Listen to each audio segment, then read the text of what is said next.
Hey everyone, and welcome to this explainer made by Forge College. Today we are tackling a massive milestone in our journey. We're diving into the capstone Secure Contract Audit lesson, which sits right inside the Re-entrancy and Other Attack Vectors module, which of course is a core part of the broader smart contract security track. Basically, we're taking all the raw, somewhat chaotic materials we've gathered and building a flawless, review-ready engineering schematic. So let's fire up the assembly line and hope we don't have any spare parts left over when we're done. All right, here's our game plan for today. 1. The final assembly line. 2. Summarizing risk for humans. 3. Proving it with evidence. 4. Actionable remediation guidance. 5. Building and verifying.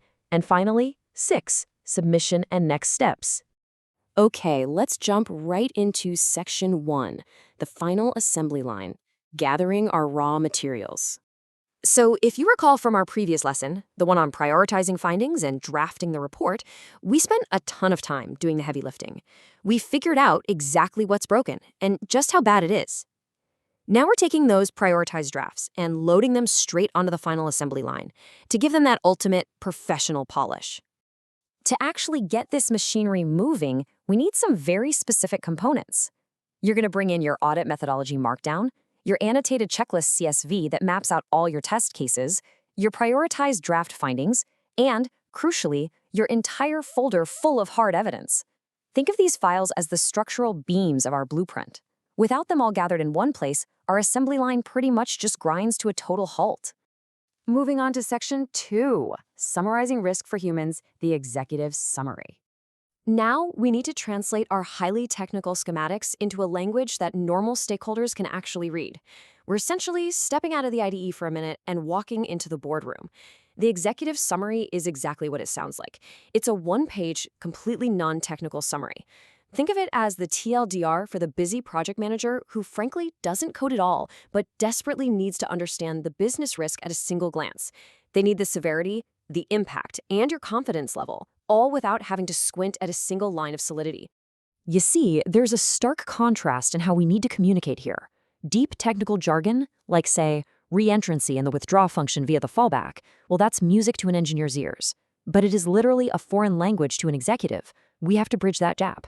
We take that complex technical mechanism and distill it down to its absolute core business impact. Something like critical risk, user funds can be drained. Boom. That is how you write an executive summary that actually gets read. All right, section 3, proving it with evidence, the auditor's burden of proof. Listen, claiming a vulnerability exists means absolutely nothing if you can't prove it. Reviewers face a massive headache when an auditor shouts, "Hey, your smart contract is broken," but then totally fails to provide the instruction manual on exactly how to break it. If they can't recreate the broken state themselves, they just can't verify your claim. It's that simple. And this is exactly where reproduction steps come in. I like to call them your strict recipe for disaster. These are per-finding, easily reproducible steps. We're talking specific testnet commands and evidence files. The whole goal here is to allow literally any other auditor to reach the exact same state of failure that you did. If your instructions say, run this script, well, it better run, and it better output the exact error you claim it does. No excuses. So keep this golden rule in mind. Evidence-first reporting reduces reviewer friction. A truly great blueprint always includes your transaction traces, the specific hashes, and the state snapshots. When you attach these artifacts to every single finding, you aren't just making a wild claim anymore. You are providing undeniable mathematical proof. Let's look at section 4, actionable remediation guidance, fixing the leaks. Okay, so now that we've proven the system is leaking, we need to shift gears. We're moving from just pointing out the problems to engineering the actual solutions. Good remediation guidance has to be highly specific. It needs clear, actionable steps and code-level examples, like a specific solidity fix. But here's the kicker, and people miss this all the time. You must include trade-off descriptions. If your fix uses way more gas, you have to say so. And perhaps most importantly, your code snippets actually need to compile. Don't just sketch out a rough idea on a napkin, engineer a working solution that attacks the root cause. That brings us to section 5, building and verifying, running the assembly script. Welcome to the fully automated part of our factory. In our workshop, we actually use a Python script as our automated assembly line. Step 1, it gathers all those core markdown inputs we talked about. Step 2, it populates our template to ensure a perfectly consistent structure. Step 3, it runs automated checks. For example, it'll verify that every single finding ID actually has a corresponding evidence file linked to it. And finally, Step 4, it renders a beautiful, styled PDF via Pandoc. This workflow makes regeneration incredibly fast and, more importantly, perfectly repeatable. But, just building it isn't enough. We have to rigorously inspect the final product. Every single deliverable has a strict verification method tied to it. The methodology, that gets cross-referenced. The executive summary undergoes a readability test. The prioritized findings are checked to ensure the severity you assigned actually aligns with the evidence you provided. The reproduction steps are subjected to a completely automatic test run. Basically, every single piece of this blueprint has to pass structural inspection. Here's the specific gauntlet of checkpoints every report must survive before it ever goes out the door. We check structural page numbers, we run a grep command test to ensure every finding links to an evidence file, we do a live reproducibility run on a totally clean testnet fork, we require peer verification, meaning hand it to someone who hasn't stared at it for the last week, and of course quality and spell checks. Seriously, let's be honest here, absolutely nothing ruins a beautiful, minimalist engineering aesthetic faster than spelling the word vulnerability wrong on page 1. Finally, Section 6. Submission and next steps, shipping the schematic.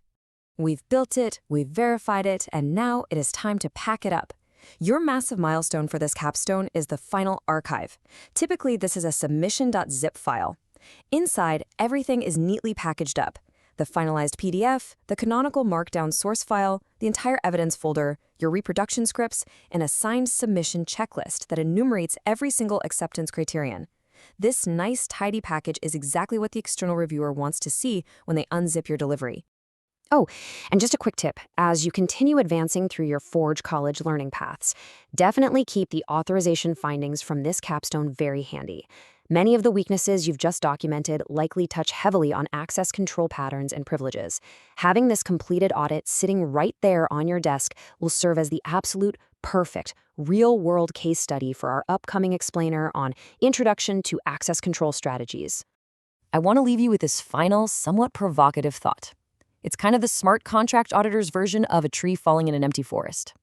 If another auditor cannot reproduce your finding, does the vulnerability even exist? The answer, practically speaking, is no, it doesn't. Reproducibility is the ultimate, uncompromising test of your report's quality. I really hope this explainer has given you a rock-solid blueprint for assembling your raw data into a compelling, undeniable audit report. Thank you so much for joining me on this explainer made by Forge College. Be sure to head over to forge.college to learn more about the subject and explore all our other deep dives into Web3 security. Happy building, everyone!